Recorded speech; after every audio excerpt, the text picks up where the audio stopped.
Le Kremlin a déclaré mercredi que le signal de l'Ukraine en faveur de pourparlers avec Moscou semblait être en accord avec la position de la Russie, mais que des détails supplémentaires étaient nécessaires. Le ministre ukrainien des Affaires étrangères, Dmytro Kulba, a affirmé que Kiev était prêt à discuter avec la Russie si Moscou était disposé à négocier de bonne foi, bien qu'il ait précisé que l'Ukraine n'avait pas encore vu de signe en ce sens. Le message en lui-même peut être considéré comme étant en accord avec notre position, a déclaré le porte-parole du Kremlin Dmitry Peskov aux journalistes en réponse aux commentaires de Kulba, ajoutant que des précisions étaient nécessaires.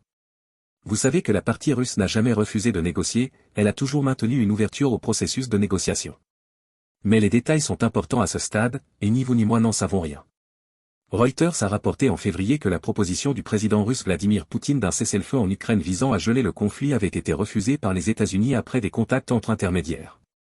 Poutine est prêt à mettre fin à la guerre en Ukraine par un cessez-le-feu négocié, mais le chef du Kremlin est également prêt à poursuivre les combats si Kiev et l'Occident ne répondent pas favorablement, a rapporté Reuters en mai. En juin, Poutine a déclaré que la Russie mettrait fin à la guerre en Ukraine uniquement si Kiev acceptait de renoncer à ses ambitions d'adhésion à l'OTAN et de céder 4 provinces que Moscou prétend avoir annexées, des demandes que Kiev a immédiatement et sans hésitation refusées. Pour conclure cette vidéo, nous voyons clairement que les signaux émis par l'Ukraine pour des pourparlers avec Moscou pourraient ouvrir la voie à des négociations. Cependant, comme le souligne Dmitry Peskov, les détails restent cruciaux et nous ne savons pas encore si ces pourparlers aboutiront.